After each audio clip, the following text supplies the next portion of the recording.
The ambience is quite good and the aesthetic speaks for themselves.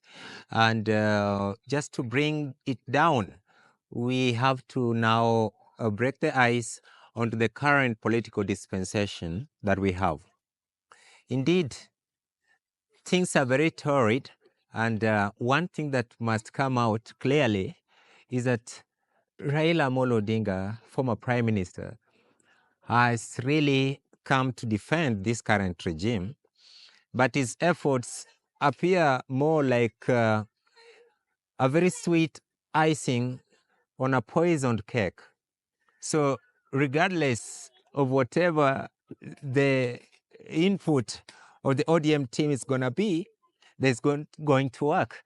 Look at the patterns that have been there from last year. You are going to see that there is a chain, a long chain. Remember when we saw the former premier in Uganda at a time when President William Ruto was having very bad relations with the then DP Gachagua. They were there in Uganda, plus Museveni. And then all of a sudden, we saw the announcement for the African Union. After that, immediately we saw the inclusion of Mbadi, Joho, Oparanya, and Opiyo Wandayi into the government. And now Kenyans are asking, what is it that we are going to gain from this kind of a mongrel system, the opposition being in government and the government being in opposition? Now, there are only three things that Kenyans are going to get from this newfound affair between the opposition and the government. That is going to be much more of projects that are going to be launched, and we are going to see commissioning of more projects. And yeah, just that. It's about launching and commissioning of projects. And we are also going to see the cabinet being reshuffled and much more inclusion and more inclusion and more inclusion. And Kenyans are going to ask themselves now, what is the other definition of unity? Does unity means Raila and Ruto coming together? Mm-hmm. And now, what does tribalism mean? They've painted this to mean tribalism is all about Kikuyu. And that's not the case. And it more of sounds like it's a new dispensation where you have to include Otieno and Anyango at the exclusion of Njeri and Maina. That is not fair. Now, also moving forward, let us look at the optics, because politics is about optics. You're going to realize that there was a PG, parliamentary group meeting, before the KICC event. So you're going to also get it that at the PG, William Samoei Ruto, Kenya Kwanza coalition really did not amass their usual numbers for this PG that was to, pave the way to this new arrangement, the mongrel arrangement, which brought the exchange of vows at the KICC. And then again, if you look into the systematic approach that was given by, Senator Sifuna. Sifuna said that his only role at the KICC was to open the Pandora box to Kenyans to know what is in this agreement and what's not in this agreement. So you are also going to realize that in their chronological arrangement, there was a reason as to why they had, in their 10-point agenda, they had the first item, the second, maybe the fourth item, the fifth, the sixth, the 10th. Now, let us give more weight to the first item on this agenda. It talks about the NADCO report implementation. Now, what did the NADCO report entail? The NADCO report entailed the mutilation of the Constitution towards the injection of the Premier's role. there is a prime minister's role that is about to be created. So these are some of the things that really warrant much more of, explanations. And now, if we also move into it, I will tell you that there were plans to even have a formidable coalition between UDA and ODM, because you remember that Muturi's party, the DP, Muturi's party had given a 30 days ultimatum that they're going to leave the Kenya Kwanza.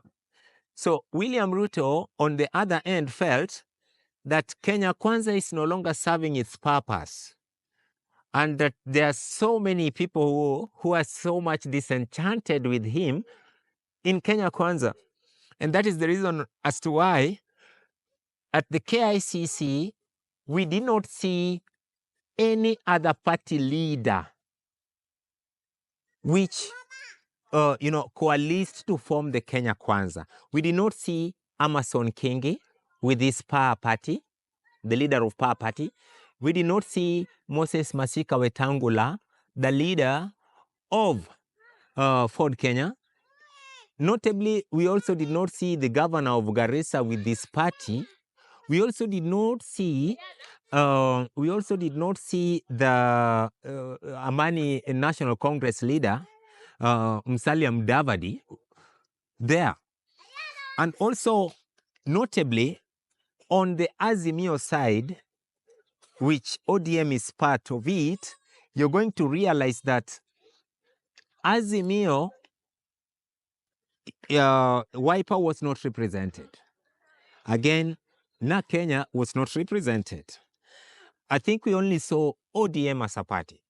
Now again, if we go into the items that were presented at the point when they were now ratifying this, confirming this at the KICC, Raila Amolo Odinga signed an addendum that he was the party leader of ODM. In fact, it was strategic.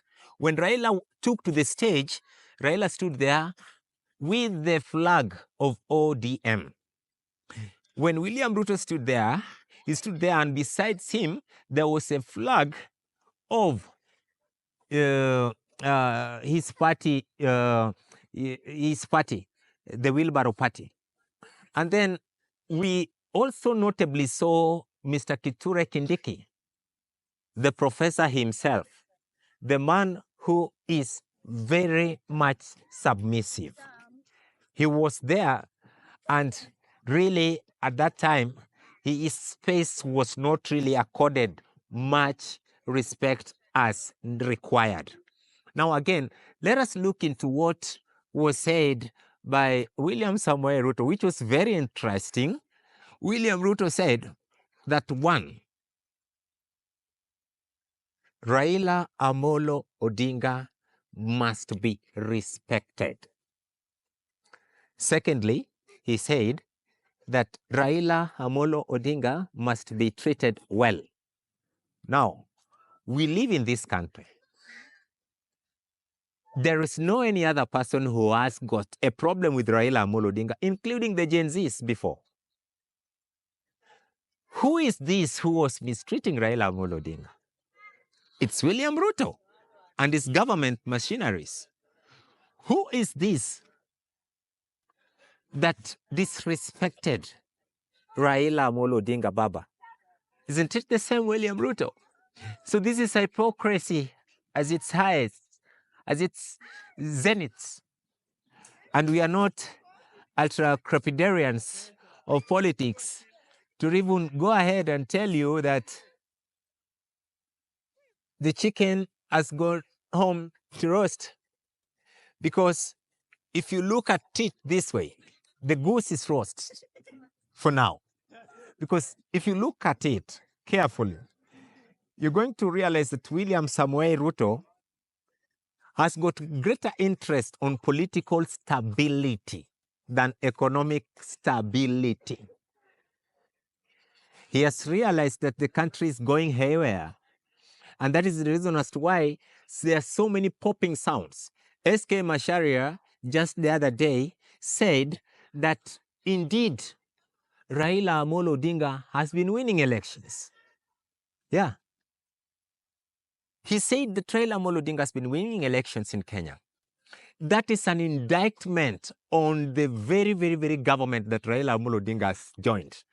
And now if you look at Raila Amolo Odinga also confirming that himself, he only confirms that it's only the 2002 general elections which were free and fair. It leaves a lot to be desired. It tells you why Raila Amolo Odinga this time round has decided to be more careful than how he went into handshake with Uhuru Kenyatta. You remember during Uhuru Kenyatta's time, there was nothing like an MOU. Imagine Kenya never has a history of being, of according fidelity to any MOU. The MOU between Raila and Moi was put under the carpet, even with Kibaki. Now, I think it is Uhuru Kenyatta that Raila Amolo Odinga trusted. But when it comes to William Samoei Arap Ruto, even after giving Raila the 4 slots in cabinet, you see, Raila still had to go back to KICC. Raila had to go and consult his people, of which he never, I doubt if he even used the ideas of his own populace, even in Kisii. Because he went to Kisii and came back 2 days later only to be shown the door when the youths were heckling. So it tells you that Raila has joined William Samoei Ruto with her gloves on hands. He has put his gloves on before joining William Ruto. And Raila of today has joined this handshake and is eating with the government. He's eating with William Ruto using a very long spoon. He's very careful this time round. He's very careful because he knows very well the blemishes of the handshake between him and Uhuru Kenyatta somehow costed him the presidency of 2022. And he's trying to be a little bit of more careful this time. That's why you see him attacking and defending. He's trying to be pro-people and pro-government. And I'm wondering how this is going to work this time round. But it leaves a lot more to be desired. If the government does not meet its part of the deal to give service delivery to the people, I insist that regardless of whoever will support this current regime, I'm afraid that it's too little, too late.